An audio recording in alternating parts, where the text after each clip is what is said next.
As discussões sobre a medicina soviética geralmente se resumem a dois extremos.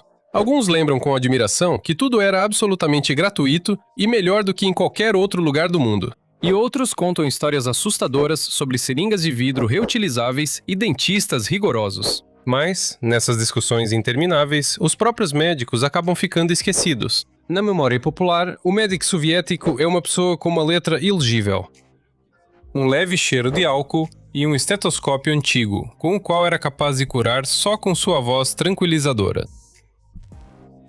Olá a todos, amigos! Bem-vindos ao History Show. Meu nome é Semyon e esta é a sessão Como Viviam. E hoje vamos dar uma olhada do outro lado da recepção.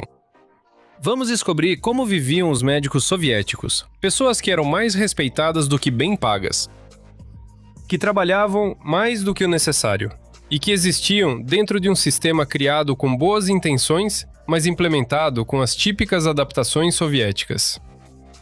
Vamos lá.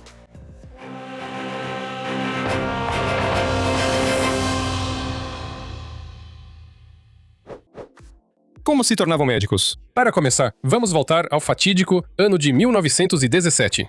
Um país enorme, saindo diretamente da Primeira Guerra Mundial, mergulha em uma guerra civil. E, como pano de fundo para tudo isso, furiosos coquetéis mortais de tifo, varíola e cólera assolam o país. Para os bolcheviques, a medicina no Império se resumia a raros hospitais dos zemstvos nas províncias e a médicos particulares caros nas cidades. Para um camponês comum naquela época, chamar o médico era algo do reino da fantasia. E, além disso, não havia dinheiro para isso. E ao comissário do povo para a saúde, Nikolai Semashko, chega a tarefa de criar do zero uma medicina gratuita para um país que mal consegue sobreviver. E a solução estava de acordo com o espírito da época, apostar na quantidade. Era preciso muitos médicos. Abrimos dezenas de institutos e recrutamos estudantes. E além disso, ideologicamente corretos, de origem operária e camponesa. O plano funcionou. E até 1970, o país já tinha cerca de 620 mil profissionais de saúde.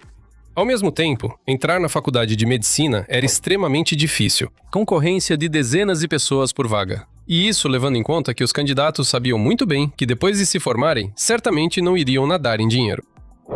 As pessoas seguiam por vocação, por causa das dinastias familiares e pelo sincero desejo de salvar vidas. Estudos. São 6 anos de um hardcore pesadíssimo desde a faculdade. E depois ainda vem a residência médica. A anatomia era estudada em cadáveres reais, e a eliminação era implacável. No final do primeiro ano, de 200 a 250 alunos podiam reprovar 50 sem pestanejar. Mas, paralelamente à medicina real, rolava um verdadeiro absurdo. Futuros neurocirurgiões e pediatras regularmente se sujavam de lama nas fazendas coletivas, colhendo batatas em vez de assistir às aulas. E nas provas, suavam estudando comunismo científico. Não consegue explicar sem gaguejar a teoria da mais-valia de Marx? Então você não vai ser um bom médico e vai ter que refazer a prova.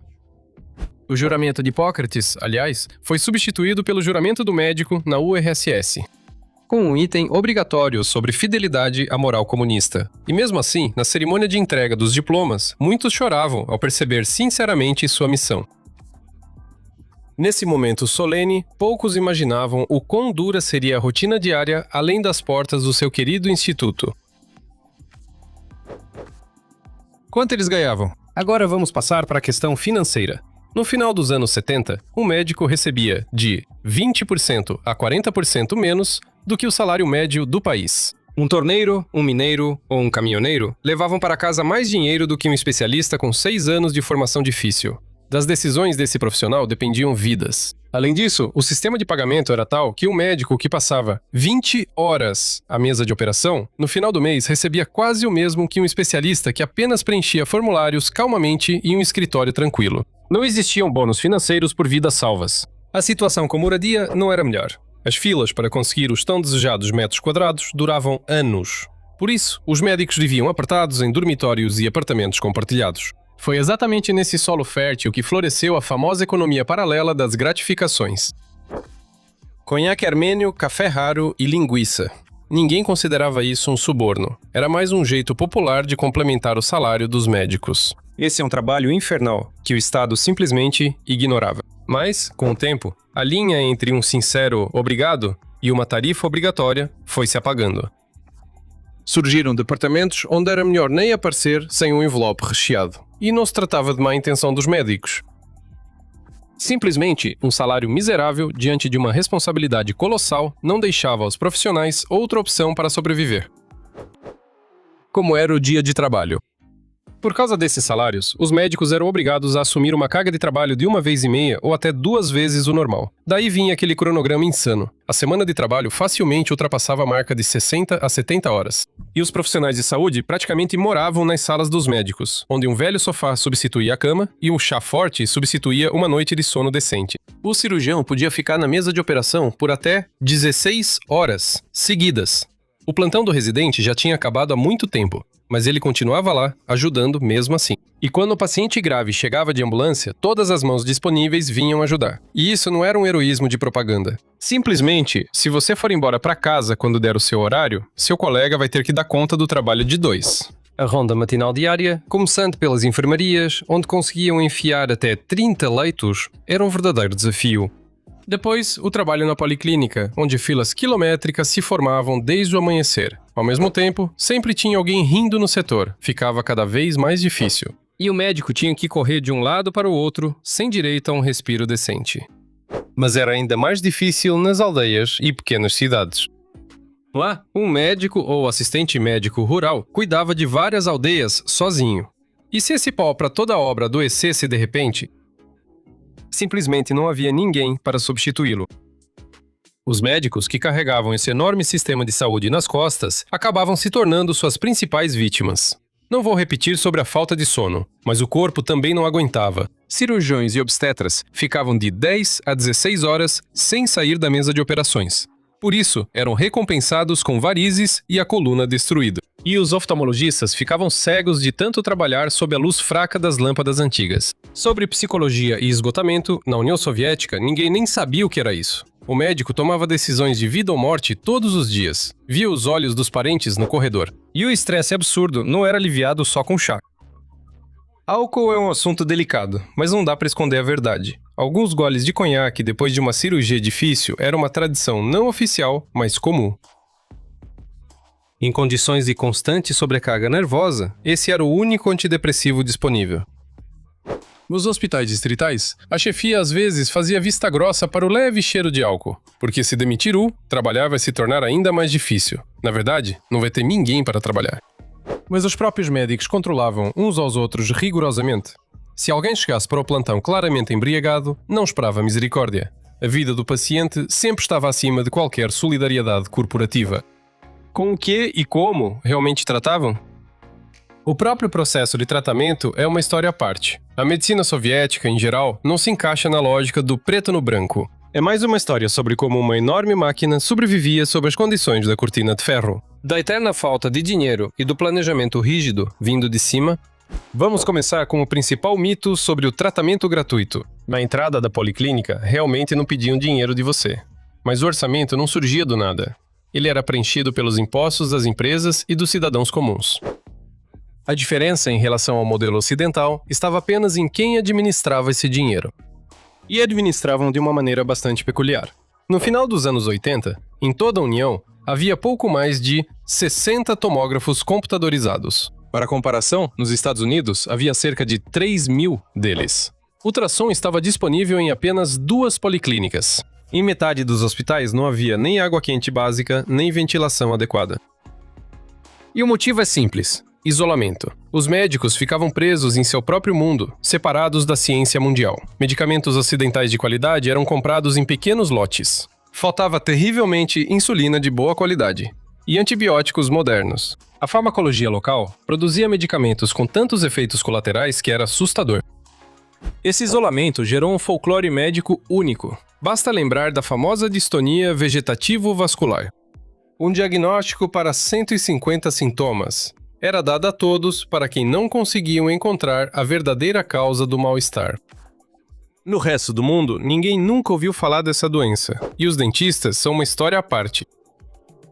Lembra dessas cadeiras assustadoras e solitárias nos consultórios onde arrancavam dentes? O maior pesadelo noturno de qualquer cidadão soviético. A anestesia decente só apareceu em meados dos anos 80. Antes disso, era sentar na cadeira, segurar nos apoios de braço e aguentar. A novocaína só era aplicada na extração de dentes molares. Se o nervo inflamasse, ele era removido de forma bruta com arsênico, algo que a Europa já havia abandonado no século XIX. As obturações eram feitas ou de amálgama tóxica, que quebrava os dentes vizinhos, ou de cimento, que caía na primeira tentativa de morder uma maçã. A maternidade é outro assunto que os fãs da Remessante não gostam de lembrar. 10 parturientes em um quarto, 5 ou 6 cadeiras em uma única maternidade. A atitude da equipe muitas vezes lembrava uma linha de montagem de fábrica. Mas, para ser justo, devo dizer que, em condições de escassez crónica, os cirurgiões soviéticos faziam verdadeiros milagres apenas com memória muscular e intuição. Eles realizavam operações extremamente complexas praticamente de improviso, alcançando um nível inalcançável para os colegas ocidentais acostumados com equipamentos sofisticados. Nos hospitais da Sibéria, os traumatologistas fabricavam eles mesmos os pinos e conseguiam colocar as pessoas de volta em pé com sucesso. Lá onde a tecnologia falhava, eram as mãos habilidosas que salvavam. E isso não é uma metáfora bonita, mas sim a dura realidade médica daquela época. Medicina para os seus, no União Soviética, realmente não existia medicina para os ricos. Mas havia medicina para a elite do partido, e são duas coisas bem diferentes. Desde os primeiros dias, a elite recebia tratamento separado. Quando Lenin ficou doente, trouxeram os melhores médicos do Ocidente para ele. Os honorários eram pagos em ouro puro, do próprio orçamento do Estado. Com esse orçamento, era mantida a chamada medicina gratuita para todos os outros. Mais tarde, essa estrutura seria chamada de quarta direção principal do Ministério da Saúde. Cada alto funcionário tinha um médico pessoal, com salário de 3 a 4 vezes maior que o normal. Os quartos eram equipados com tecnologia ocidental de ponta. A alimentação de um desses pacientes no início dos anos 60 custava 25 rublos por dia. Isso numa época em que o salário médio no país girava em torno de 80 rublos por mês. Um caso à parte eram os sanatórios de elite, como Barvica. Os enormes prédios ficavam quase vazios. Para cada 5 ou 6 hóspedes, havia cerca de 150 profissionais de saúde e mais de 200 funcionários de apoio. Nikita Khrushchev uma vez tentou acabar com esse esquema e transferiu os sanatórios de elite para os sindicatos. Mas os chefes do partido encararam isso como um ataque ao sagrado e uma tentativa de cortar privilégios. Isso se tornou uma das razões para a demissão do secretário-geral. O que realmente funcionava? Mas sejamos honestos. Havia coisas no sistema soviético que funcionavam de forma simplesmente fenomenal.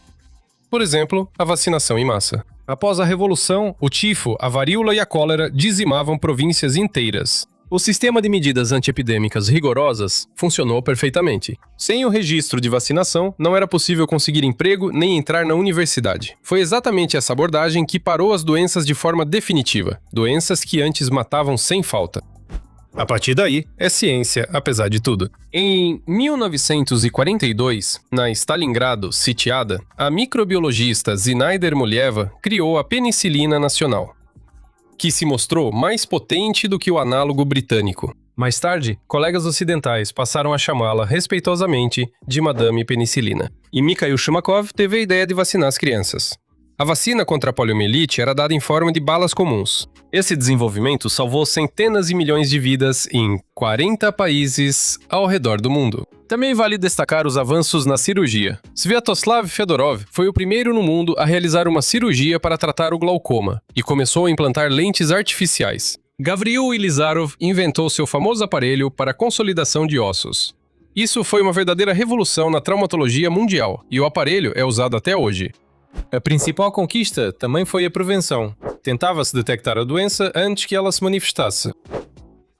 Acompanhamento preventivo em massa, consultórios médicos nas fábricas, controle total sobre gestantes e bebês, e também sanatórios. Mais de 2.500 instâncias de saúde em todo o país.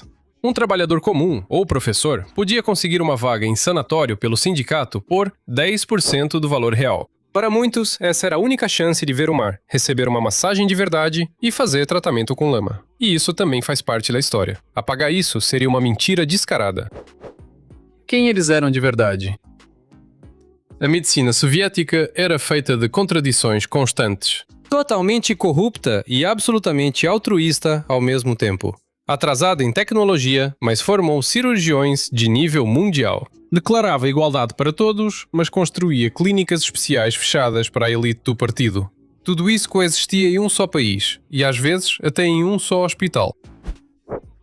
O sistema era imperfeito e muitas vezes cruel. Ele tirava tudo dos médicos, pagava uma mixaria e não dava ferramentas para uma vida normal fora do hospital. Mas foram exatamente essas pessoas, e não os decretos do partido, que impediram toda essa estrutura de desmoronar. E isso é o mais honesto que se pode dizer sobre eles. Se você gostou do episódio, deixe seu like, inscreva-se no canal e não deixe de compartilhar suas histórias nos comentários. Havia médicos soviéticos na sua família? E como você se lembra deles? Até os próximos vídeos. Tchau a todos e cuidem-se!